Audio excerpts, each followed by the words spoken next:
guys, for the new folks. Almost 2 years to the day. I think I got my license on 4th of July, 2016, so I'm right at 2 years of doing this. So I always get, I kind of consider myself a newbie too, so a lot of you guys that are out there that are new, I kind of feel like I'm still new, learning things every day. The ones that do know me know that I'm a pretty simple. I mean, I don't do a whole lot of things. I don't really, in anything that I've ever done, I've never really thought of myself as somebody that could handle too much. So I don't try to be great at 27 different things. I'm gonna try to be really good at about 3 or 4 things. You follow me? And then as I get better, then I'll add one more product or one more piece of the puzzle in the bucket. Does that make sense? That's kind of always been me in any occupation that I've been in. So Mike asked me to talk about a good schedule, and in a minute, I'm going to kind of pass everybody out one of these. I just made a bunch of copies. It's flyers. It's going to be really everything we're talking about and some of the visuals and things like that. But I'm not going to pass it out right now, because if I do that, everybody's head will be down and they'll be, looking and reading, not listening. So just know that this is coming. One of the things I do want to talk about in regards to schedule is, and I've always thought that this was probably the most important part of your business, and then we went to conference in Dallas, and they really drove that home. So how many of you guys are new within either brand new or 6 months or less? Raise your hand just so I kind of know. So that's over half the room. That's good. What we're going to talk about today actually is going to constitute about 80% of your success or lack of success, depending on how well or not well you do this, and that is creating a good schedule. Being good on the phone, creating a good schedule so that you can run appointments. And I'll be the first to tell you that as a new person 2 years ago, that's not something I believed in. Because a lot of you, probably most of you that had your hands up are sitting there and you're thinking, boy, I hope they talk a whole lot about the products and the applications and how do you fill those out, which one do you give them first, which one are they going to qualify, how do I know which one to use, right? How in the world am I going to do that when I'm in the home? And that's the way I thought. And I thought less about this and more about applications, products, and which one's going to work best, and I had it flipped. And it cost me time and it cost me money. So if I could encourage you here today, if you take out anything, understand how to commit to your schedule, understand how to get good on the phone, understand how to set appointments. That's critical. Doesn't matter if you have been in direct sales or you've been in sales all your life, all your career. There's a big difference between being good on the phone or being good with people selling and setting appointments, right? Total different deal. So you can be good at talking to people, and you can be bad at setting appointments. So we're going to talk about schedule for a little bit. This little calendar is actually going to be on the handout that I'm giving you. But I'm going to go over today what I do, and what I do is maybe different from the person that's sitting next to you or your manager or your mentor or whoever. And if what they're telling you works, I would say do it and keep doing it. Okay? This is not the only way to do to work a schedule and for it to be successful. So everybody's got a good way. I'm going to show you kind of what's been working for me, and then if it's similar, great. If it's not, change it. Do what is working for you. Like this. I won't write up all of these. I'll do one. Okay, so typically Mondays for me, again, that's my dial day. Mondays and Thursdays are my dial day. You gotta know your schedule, you gotta know what works best for you. Tuesday, Wednesday, Friday, and Saturday are my run days. Okay, the days that I run appointments. Sundays I typically don't, but I do have 3, 4, 5, 6, 7 o'clock set on my schedule. So I'm just going to show you Tuesday, and Tuesday will be replicated all the way through. So on the sheet that I'm going to give you, you're going to see this. 3, 4, 5, 6, 7. Okay?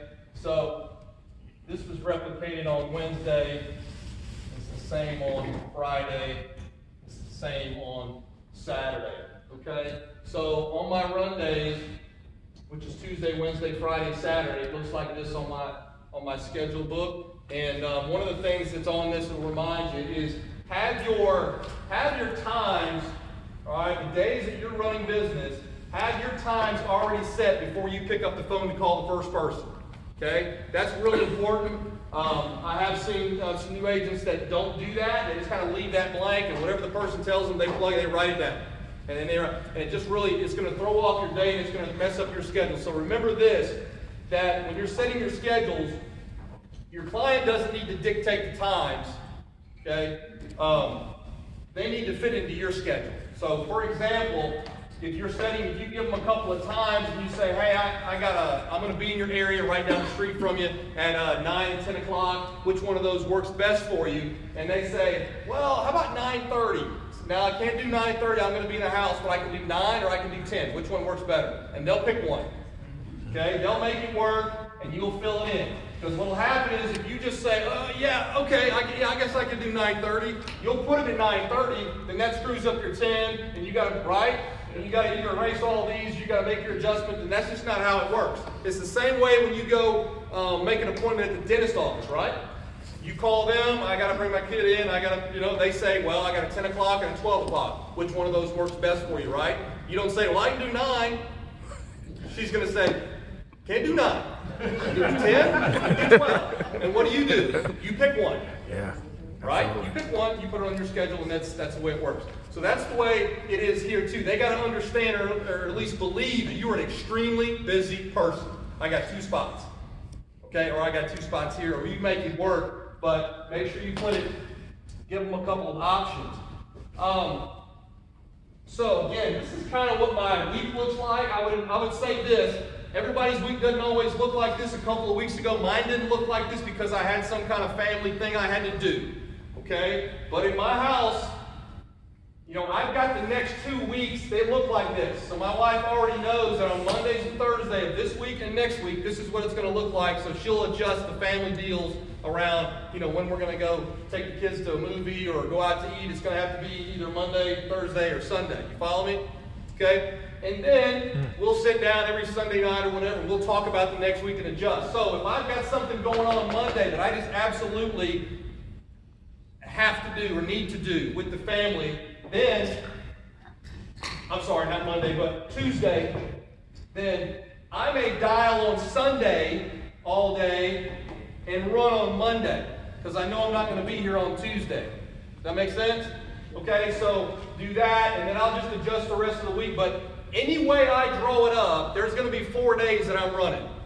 Okay, whether it's Tuesday, Wednesday, Friday, Saturday, or Monday, Tuesday, Thursday, Friday.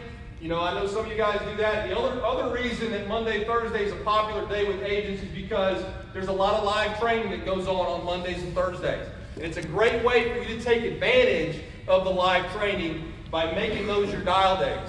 Those are also days that if you're near an FFL office, you have the ability to go and sit around people that are dialing and listen to them dial and learn some things. So I come to the office every Monday, and even though I've been doing this for 2 years, I still hear guys like, I hear Terry, I hear Jermaine, I hear other people dialing, and I always pick up 1 or 2 things that they're doing or they're saying to a client to book the appointment. Okay? I'll be dialing and I'll hear something and I'll go, man, that's pretty good right there. I like that. And I'll just kind of add that to my bucket of tricks. Okay? So you cannot look at a script, listen to one video on dialing and go, I got it. I don't need to listen to anything else. I got it. Okay? You do. Promise you. You need to do it. You need to do it over and over. Because it's constantly changing, right? I mean, scripts are, and they're getting better and better and better. And the little tactics that people are using to get people on the phone are getting better and better and better. So what we're going to talk about today may change next time we're in conference. Okay? Protecting your dial time. Got to remember that you're at work. All right? Your family has to remember that you're at work. That's the probably one of not the top 2 things you've got to do is having your family understand that when I'm here, and here Thursday, that at 8 o'clock Dad's, if he's not with us, I'm usually in the office here in Atlanta, but on Thursday, they know at 8 o'clock, some of you guys go a little earlier, okay, at 8 o'clock, Dad's at work, even though they see me sitting in what used to be the dining room table, now my office. They're passing me, and they're, now they used to grab me, ask me, talk about, hey, Dad, can you, now they know not to do that. Now I can see them. They'll come in, they'll see I'm on the phone, they go ask Mom, okay? So they know Dad's at work. But, that's something as independent contractors we're not accustomed to. Most of us in this room did not come from that world. Most of us in this room went to work, right? Got in the car, went to work, punched the clock, watched the clock, 5 o'clock, you got off, and you went home, all right? And your kids and your family understood that. They knew what time you were going to be home, and they lived their lives that way. They worked their lives around the fact that Dad was at work. Mom did this or kid, whatever, okay? But when you're independent and you're at home, it's very easy for you to get distracted. It's very easy for the people that you love to distract you. It's not because they don't love you. It's not because they're trying to. They don't mean it. They just see you. Okay? They see you, and it's easy, like it was easy for my wife to say, hey, by the way, I got to do this. I got to take the kids here. Can you go to the grocery store? I need you to get this and this and this. And when I first started, I'd go, yeah, let me dial 1 or 2 more times, and then I'll go do that. Then I'll go burn 2 hours, right? Then I'll come back. Then I got to help unload. All right, unload the groceries, right? You got to do that. So then it's about lunchtime, right? You got to grab lunch. So you could easily burn a couple of hours of valuable time by not protecting your dial time. So that's a discussion you have to have with your family and loved ones about making sure that they respect that. Being persistent when you're dialing. So probably again, top 3 things is as a new agent, and every one of you that's new have already asked your manager this question at least once, and that is, well, so Terry, what time do you dial? And so how long do you do that? Like, how long do you get on the phone and call people? Okay? And so when a new agent asks me that, I would say, well, how long do you think it's going to take for you to book up Tuesday and Wednesday with about 6 or 7 appointments on each of those days? How long is that going to take? And they go, well, I don't know. That's why I'm asking you. How long is that going to take? And I said, well, it'll take what it takes, right? So some days you'll dial, and for whatever reason, everybody picks up the phone, everybody books the appointment. Man, it's a great day. Okay, I had a day like that at the office. From 8 to 10, I picked up 14 leads, and every lead picked up, every lead booked an appointment. So at 10 o'clock, I was done. I was like, holy smokes, that's never happened. Ever. Okay? Right? Never happens. And then the next week, right, come back on Monday, and I go from 8 to lunch, and I got 4 appointments. Well, what's that mean? It means after lunch, you got to go dial and set some more appointments, right? So you dial until you set it. Sometimes it's longer than others, but you got to, if you had a job where you were in sales and they said, here's the list of people you have to dial, and you got to dial them from 9 to 5. You got to do them all, and it's going to take you 9 to 5 to do that. What would you do? You would do it. You'd sit there and you would just dial, right? 5 o'clock, you punch out and go home. Okay, so when you're home, you get bored, right? You dial a couple, they don't pick up. Somebody hung up on you. Somebody said, don't call me again. And then you just go, I got to go take a break. I got to walk the dog. I got to go do something. Okay, you got to go to the grocery store. Whatever. So you do those things. So protect that. Dial from an office when you can. I think I already said that. Plan ahead for upcoming events in your life. Don't get surprised. All right? So that's why I say you got to have this set up. Set it up 1 week, 2 weeks in advance, 3 weeks in advance, whatever. Have a conversation with your spouse, family, so they understand there should never be a time when, if I've got this set where my wife comes up to me and says, oh, by the way, your son's got a soccer game Wednesday. He's got a game. It's in town. Because this is going to be full already. This is going to have 6 people, right, at times. And what am I going to say? You're going to have to go with him. Honey, you going to take it? Yeah. Dylan, I'm going to miss it, buddy. I'll get the one Saturday. Okay? And that's just but that doesn't happen many times because it happened once or twice. And then my wife said, you better tell Dad, you better tell him. You better tell him to put it on your schedule. So I know, and then I can adjust and I can maneuver maneuver my week, okay? All right, couple of things. And actually, this is going to be, I'm going to pass this out now because I know I've got about a little bit of, let's do this. Okay, yeah, I'll do this for that side. Yeah. And then here you go. And what I've got, just so you know what you're looking at, I just kind of, I put together my thoughts of things that I'm talking about right now on page 1. You'll see this calendar. You'll see, kind of what a schedule might look like. And understand this, like, sometimes my schedule looks like this: 9, 10:30, 12, 1:30. Because I know my area and I know how long that I spend in a house and I know how long it takes me to get from point A to point B, right? Maybe, so you may have to determine that. Do you need to do it every hour? Do you need to do it every hour and a half? It depends on you and your area and how long it takes for you to get from one place to the next. Here's the cool thing. So anyway, this is the most important part. What you're going to do is that's being good on the phone. If you're not good on the phone, get around somebody who's good on the phone, listen to them, learn, do it all the time. Don't just do it the first time and disappear and go and say, I got it. Okay? Listen to the people that are doing it the best. Find out. Here's the cool thing. Down about halfway, you see where it says how the numbers work. And this took some time for me to kind of buy into and understand how it works, but it's so true. This is how it works.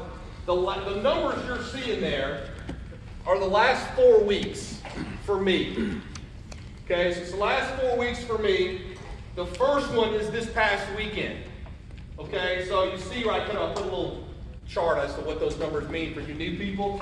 New people, the first number is 11, is the number of appointments I ran this weekend. That means Friday, Saturday, right? It's my normal run day. Friday, Saturday, I ran 11 appointments. So I got none left, 0. Wrote $6,800 worth of business on 8 applications. Okay? The week before that, the rest of those are totals.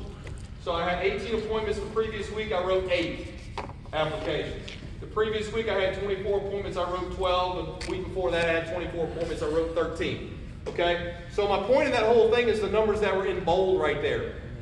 And Mike says it all the time, John has said it all the time, and Drew. I mean, the numbers are the numbers, it always happens this way. But those numbers are right at half, aren't they? Mm-hmm. And that's the coolest thing, is like, well, how can you really dictate that? I mean, there's no way. And then just studied years, and every time they do it, it always comes out to about half, or one short, or one over, but it's always about half. The deal is you got to have that first number in bold in order to write the business that you need. Does that make sense?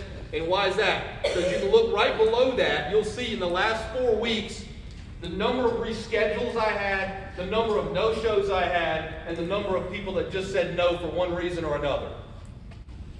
Okay? Either they just didn't couldn't afford it, didn't have a checking account, no money, or whatever. Doesn't matter. There is just a no. Okay? But my point is, in order for you to compensate for all of that business that's going to go on, you got to have what? You just got to have more appointments. Right? You got to have more appointments. When you have more appointments, those other little things at the bottom, they don't bother you quite as much. Okay? And I didn't understand that to begin with.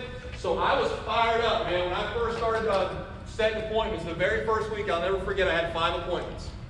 Okay? Not 5 appointments for Tuesday, like 5. Right? And hell, there's 7 days in the week. I had 5. Right? So, and listen to trainings and all that kind of stuff. And I just, when I saw 5 appointments, I saw $5,000. That's the way I looked at it. I had 5 people. I'm gonna sell all 5 of them. That's about $5,000. I can do that. I'll do that every week. Okay, right? So I went to those 5 appointments, and out of those 5, what happened?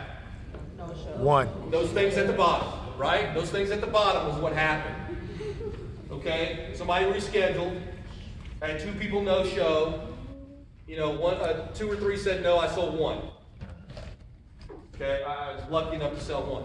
Okay, and then I got frustrated, and part of my frustration is because my 5 looked like this. Like I had an appointment here. They're all spread out. And I had an appointment here, and then I had like one here, one on Friday, and one like Saturday night. Right? So that's what it looked like. Because it always happens this way for you guys that when you have 2 appointments in one day, it's never like a 9 o'clock and a 10 o'clock. It's never like that. Ever. Okay? It's always going to be, you got a 9 o'clock and you got a 4 o'clock. Okay? So you go walking around at the mall, right? Maybe you sit in your car and dial some. Not really. You say you're going to do that, but you don't. So you go to the mall and you know, trying to kill a little bit of time. You might call home, find out what's going on, kid's okay, all that kind of stuff. Honey, I got one more appointment. Yeah, she's going to be there. I swear, I talked to her yesterday. Real nice lady. 4 o'clock, so I'll be home after that one. That's right. So you roll up, right? That's right. You roll up, driveway's empty. Say, now you're finished. Right? Driveway's empty, and then you know what happened. Okay? So I'm going to leave you with a couple of things. That's how not to schedule, by the way, for those circles. And then we have a couple of folks. I talked to somebody last week who's really talking about, they've got a job, it's full-time, Monday through Friday. Gary, I want to start this part-time, maybe transition to full-time. What does that need to look like if I do that? The advice, I know Mike's giving it, it's great. The advice for somebody that's doing, trying to do this part-time is committing at least a half a day of being on the phone and dialing and setting appointments. Okay, so if you're doing something part-time, you get 20, 30 leads, you need to dedicate a half a day of doing nothing but calling appointments and then 1 full day of running appointments. You don't need to try to spread this all over, I had somebody tell me, when do you plan on dialing? I get a lunch break every day, 12 o'clock. From 12 to 1, I'm going to dial. Okay, I'm going to set appointments through the week and I'm going to do that guy. Well, you know what that means. 12 o'clock, 12 to 1, you get a 12 o'clock to 1 o'clock lunch break. That means you get like 30 minutes is what that really means, right? 30-minute lunch break. So you're going to call a couple leads. They're not going to pick up. You're not going to get anything. And you might set 1 appointment. So it starts to turn into this. I get 1 in here, 1 there, 1 there. And then they get frustrated because they get the no-shows and they get all that. So recommended thing would be this. Okay, if possible. Here would be a great one. If you could dial all day Friday and book up Saturday, maybe Sunday, that would be great. The other option would be, I'm off on Saturdays and Sundays, Gary. Okay, dial all day Saturday, okay? Or as much as you can, and just book up Sunday. As much as you can. So maybe you can get 8 or 9, or 6 or 7 appointments on 1 full day. So that way you're out in the field, you're spending 1 day where you're driving. You follow me? You're driving, you may get some notes, but you're spending 1 day instead of 5 or 6 days running into landmines. Okay? All right. That's part-time. Okay. And for the new people that had their hands raised, let me just say this. I know your managers, your mentors, the people that are helping you have already kind of probably gone through this, a schedule and all that kind of stuff. But I would encourage you not to recreate the wheel, but simply copy the people that are making money, the people that are doing the right things. Copy what they're doing at least for a little while. Okay, make some money. Don't make a lot of money. Do the things that you've been taught to do, and then if there's something you need to tweak or change or whatever that fits you, that's fine. But I would not encourage that you go out the first week and say, I don't think I'm going to do it like that. I think I'm going to do it like this. Okay, because you say that enough time, your manager's going to say, okay, you go do that. I'm going to go to work, and good luck. Okay, and then you're going to run into problems. So make sure you do that. The second page right here, which I'm not really going to go over because I know you guys can read. I got a couple of minutes. I just put some helpful tips on when dialing. I think it's important. I just try to remember the things that some of the landmines that I ran into that are important. So when dialing, like know your phone objections. I think I talked about this in the last Birmingham conference. You see the little graphic there where I kind of show some leads and putting the last 4 digits of the phone number in the upper left-hand corner. So when you saw me dialing today, that's kind of how my desk all the leads were just kind of stacked there, all the numbers. I actually had one lady call me back, so I was able to snatch that lead out of there and just say, hey, Susan, thanks for calling me back. Instead of hello. Right.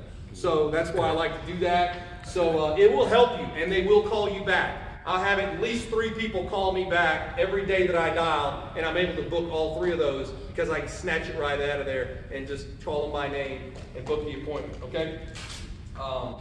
Put the date at the top end, right, call 3 times in a row. So you guys can kind of read through that, and then at the bottom I've got tips once the lead is exhausted, okay?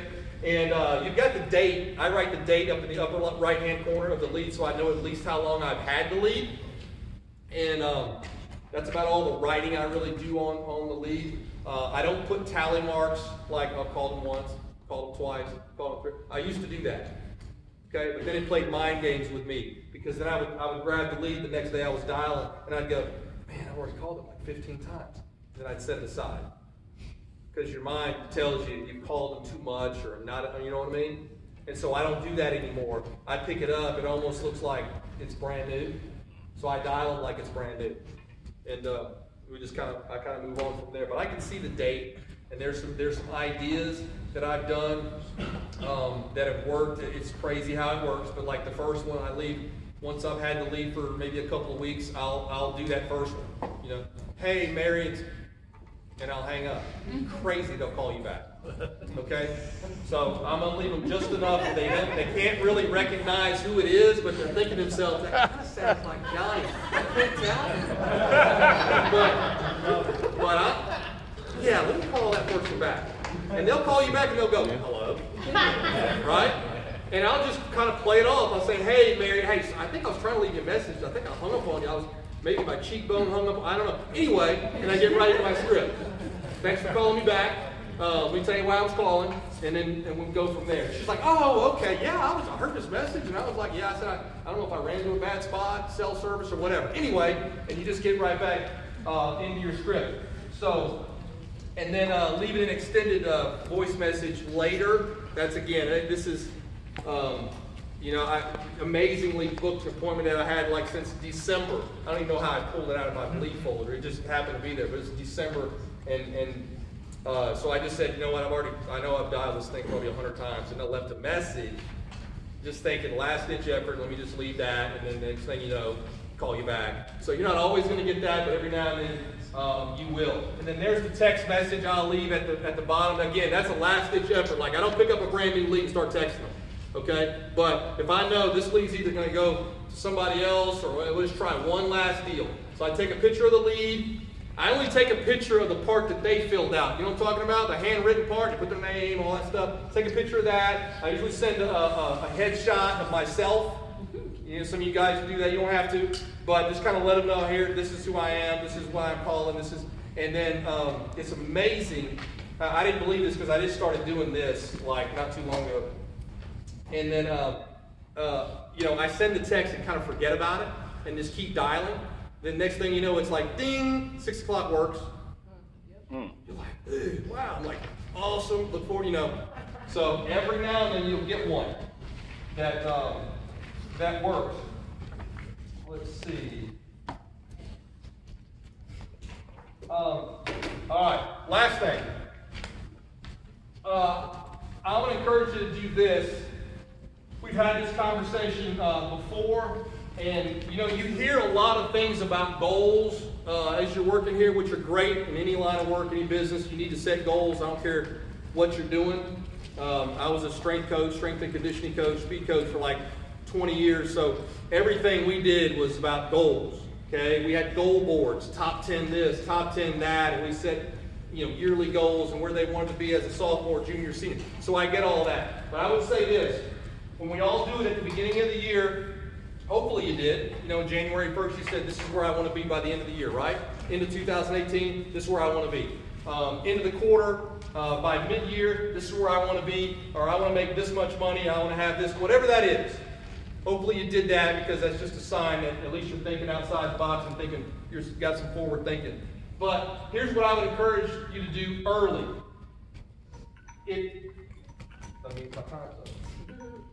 So I'm going to finish up.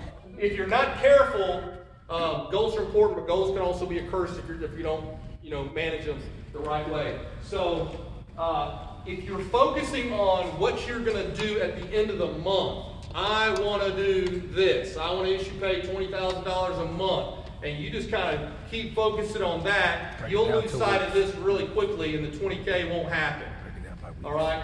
So what I encourage you to do is focus and let your goal be on Monday, like today when you woke up, your goal needs to be to set 10 to 12 appointments Tuesday, Wednesday. So this is kind of where your goal ends, or where your vision ends initially. Okay? Run 10 or 12 appointments. And then when Thursday gets here, my goal is 10 or 12 more. Set 10 or 12 appointments. Right? And then the next week comes and my goal is set 10 or 12 appointments. Set 10 or 12 appointments. And then just go run. And then just go run and go run. And at the end of the month, it'll be there. Yeah. It'll be there. But when you lose sight, what happens is you start dialing on Monday and you start talking about where you're going to be at the end of the month, where you're going to be at the end of the year. I'm going to hit this number, I'm going to hit BP, and things don't happen for you. So focus on that. Be good at this, and everything else, all those other goals that you set for yourself at the end of the year, they will happen. They'll happen every time. It's just crazy how that works. And you'll lift your head up after you've been down just running as fast as you can. You'll look up, it'll be the end of the month, and you'll go, wow, had a great month. And then when July starts, July 1st, you do this. And then you do this. And then you wash, rinse, repeat, right? You do that. And you just kind of keep doing that. So that's what I'm going to kind of end with that. Hope this helps you a little bit. If you've got any questions about anything else that I do, I'm sure this will probably change for me over the course of time. It'll get better and better as I'm listening to some of you guys get up here and talk about it too. So that's all I got, Mike. Thank you.